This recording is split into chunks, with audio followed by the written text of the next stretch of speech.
Alright, so to finish off with the video, saying was, okay, so the reason why I'm saying the story is because, okay, like, where was I? So I was talking about, I was with him, the guy that I met when I first got to Miami, because I didn't really know the place, so I needed someone to, like, show me around. And also, like, I need people to believe that was my boyfriend, because I wasn't about to deal with, like, creeps just trying to harass me and stuff. So, like, I kind of needed him, but I didn't feel like he was part of my, like, alignment. Like, I didn't feel like he was part of my destiny. So, but I just dealt with it for the time being. So, like I was saying, I was at Publix. And, we were getting something to eat. I think we had just came from the gym. And that's where I met my ex-husband at. Was at Rivers Landing. Yeah, that Publix. And in that area. But I just want to say, like, before, like, I feel like God had probably been with me longer than that, like, through my journey, because I remember, like, a year before I even left my hometown to come to Florida, like, out of the blue, I just started having, like, I wouldn't say desires, but, like, my mind was consumed with the fact that I was going to marry a stranger on an adventure, and we was going to get married. And I didn't understand, like, I never desired really to get married. Like, I didn't think it was something that was gonna happen or was possible. I just truly, like, really desired to have a boyfriend, a relationship, because I never had a boyfriend or a relationship before. I didn't understand. I kept praying on it. I was like, God, please send me a man. Like, even when I was 19, like, even in high school, I seen everyone else in a relationship. I never had one. Like, it was so hard for me to just get in a relationship all the time. Like, I just never had one. Like, I just had a lot of guys just use me and for sex, and it would just never get past that. And I was just getting so frustrated and fed up. So, and then, like, I kind of forgot all about that. Like, I just felt in my heart, like, you're gonna get married to a stranger on an adventure or something like that. But anyways, back to the story.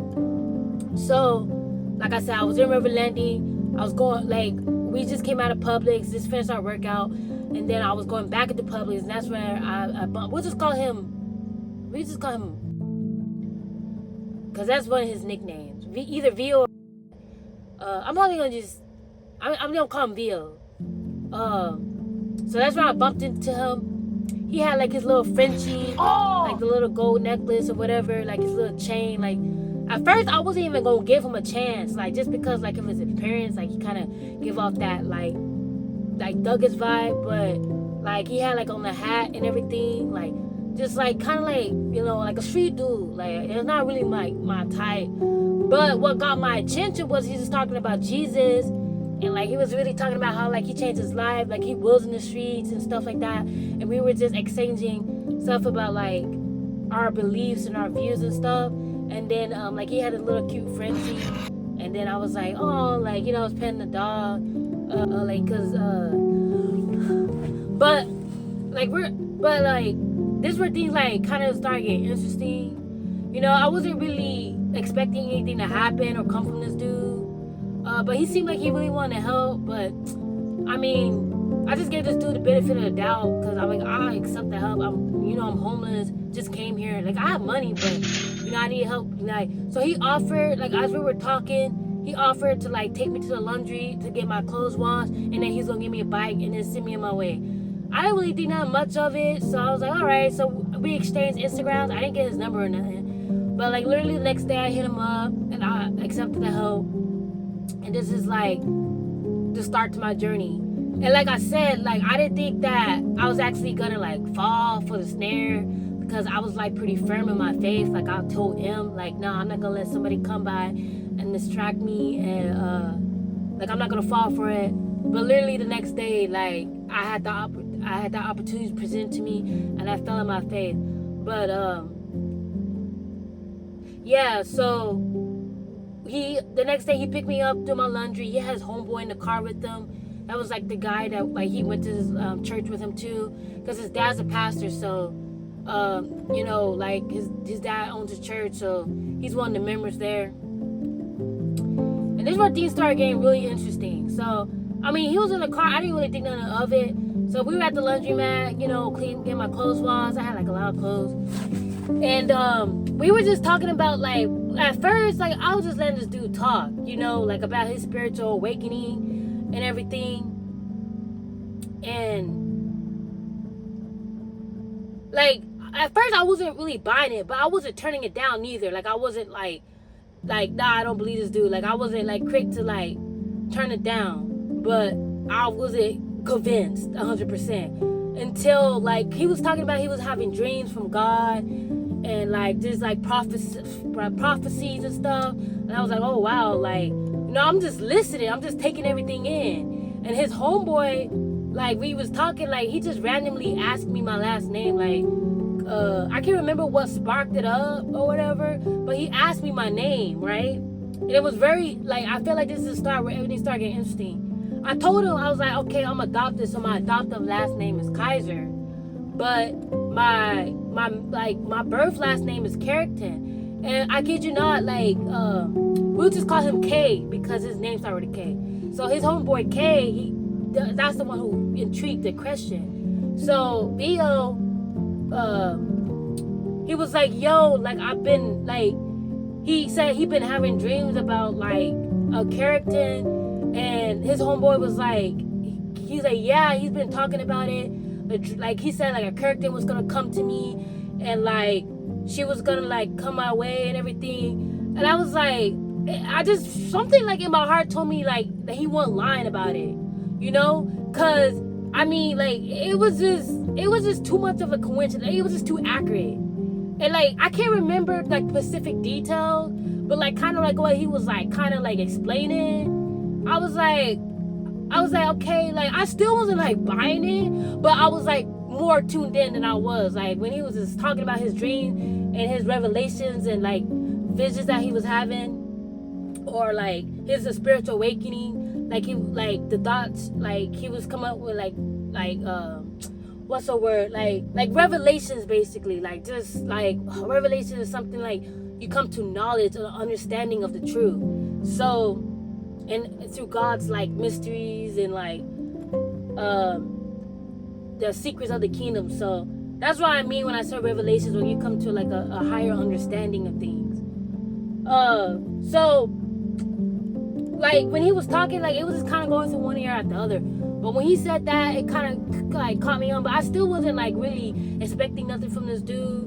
Like, I literally thought he was just gonna sit my way and like give me a bike or whatever. And I was like, okay, whatever. But then, like, I guess he, like, I don't remember telling him if I had a place to stay, but he like offered me to like stay at the church. And I was like, okay, it's a church, so I mean, I didn't think nothing of it. And I didn't feel like, I mean, I wasn't like convinced like this dude was like a diehard Christian. I do think he came, like, he was like he had a divine like spiritual awakening. Like, I do think like he was on his spiritual journey, but like not no diehard Christian. Like, he just knew everything. Like, I do think he was coming to like know like somewhat of the truth, or he always knew the truth. And it was starting to kind of open my eyes. But because I was on my spiritual journey too, but not that far in my spiritual journey. So he said, so I didn't really feel like this guy was gonna hurt me or whatever. Like, I didn't feel danger, but I wasn't completely convinced. Like, I'm not wet behind the ears. Like, yeah, like I should have known, like but like I said, I wasn't that strong in my faith, like, to the possibilities of what could have happened. I wasn't really like thinking on that. So but I didn't feel like he was gonna hurt me. So he offered me a place to stay at the church. So I went back, and so I was like, I offered, I agreed, like, yeah, like, I'll just stay at the church in one of the rooms, the main part. And I didn't know he was staying there too. So I was like, oh, so how's this gonna work out? Because when we got back, like, he didn't tell me like he was staying there. Like, he just made it seem like I was just gonna like be at the church like by myself for like a couple of days. I could get figure out like where I'm gonna be staying at. But he stayed in the back of the church, like way in the back, because it had rooms in the church. This is his dad's church, and he was like staying there helping his dad pay for the church. And so I stayed in a separate area, and then like he would leave the doors locked or whatever, because I guess he didn't like trust me or whatever. And one thing leads to another. Like, obviously, like, common sense, like a man and woman can't like being amongst each other in the same area for, what happened next. But it was like a week later, as time go by, we like really like, I guess like kind of getting close or whatever. But he made it seem like, oh, he didn't like me, like he was just trying to fight the temptation or whatever. I don't know, like I feel like he was putting up a front, but I thought he liked me or whatever, because he was like starting to like what they say, the love bomb, like he like was like love bombing me.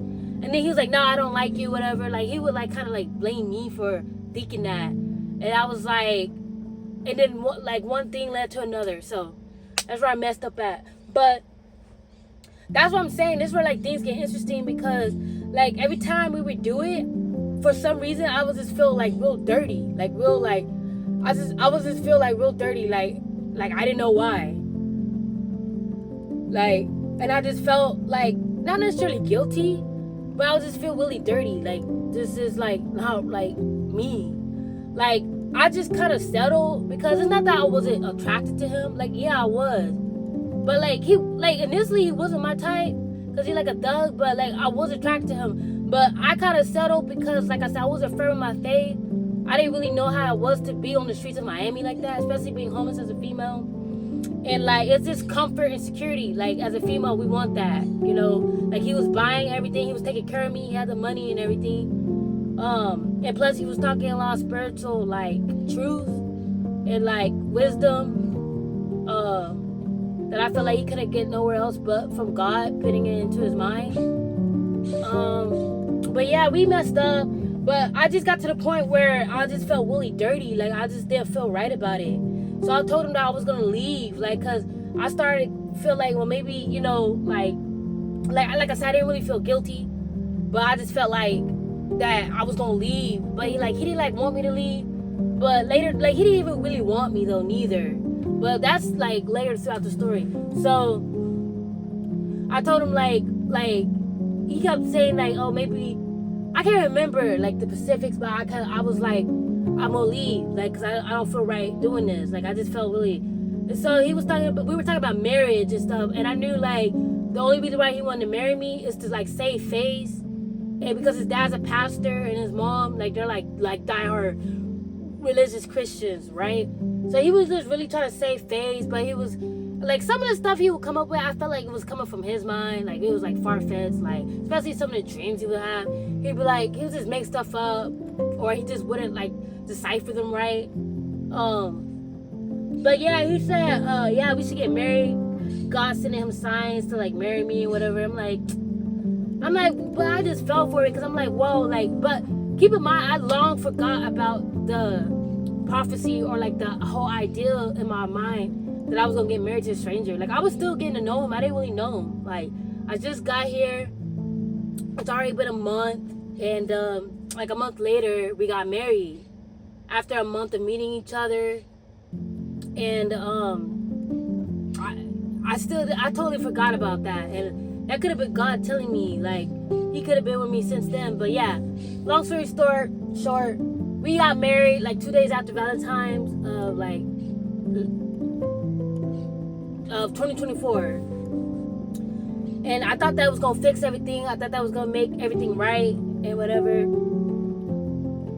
And nah, I still felt the same way. Like, I just didn't feel clean. Like, I mean, this dude has a history. Yeah, like, he told me about it. We both got tested. I got tested. We were both clean. But, like, yeah, this dude had a past. But I don't think that's why. I just can't, like, I just felt dirty. Like, I just felt like it just wasn't joyful, even after we got married.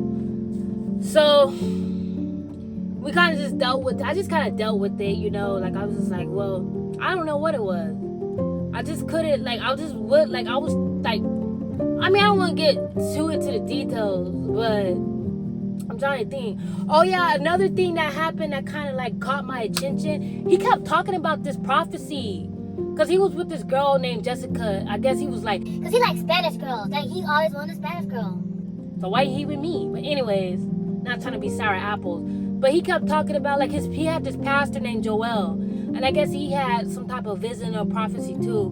Because he kept telling him, like, Sheila, she not the one. She's not the one. And he just kept talking about it. And I'm like, what does that even mean? Like, and he thought maybe it meant Jessica because Jessica, Sheikah. But he said Sheikah, but he meant to say Sheila or something. And that got me thinking, like, yo, like, but at the time I didn't really think nothing of it. Like, yeah, of course, like, several months down the line, yeah, we ended up breaking up, getting a divorce, going to the courthouse. It didn't work out. But, like, even after everything fell off, I kept thinking, like, maybe he was talking about me because all the dreams and stuff he was having about me, like, it started kind of just line up. Like, because another way to pronounce Shayla, because I Googled it, is Sheila. And he said, Sheila, she not the one. And so, I mean, I guess you're right, I wasn't the one. But, like, it was just a lot of interesting things that this dude would say, like, about his dreams and stuff. And that he was anointed, and then I got anointed and stuff. But, do I believe that God works in mysteries? I mean, of course. Like, why would he not? Like, how else would he get the attention of Moses? Like, he got the attention of Moses with the bushes. Like, he set the bush on fire, but it wasn't burning. Like, it wasn't, like, I forgot how the story goes, but, like, he got Moses' attention, and, like, so, slowly but surely, you know, like, I feel like this guy was just, like, on the spiritual journey. Of course, we had a falling out, whatever. Of course, it didn't work out.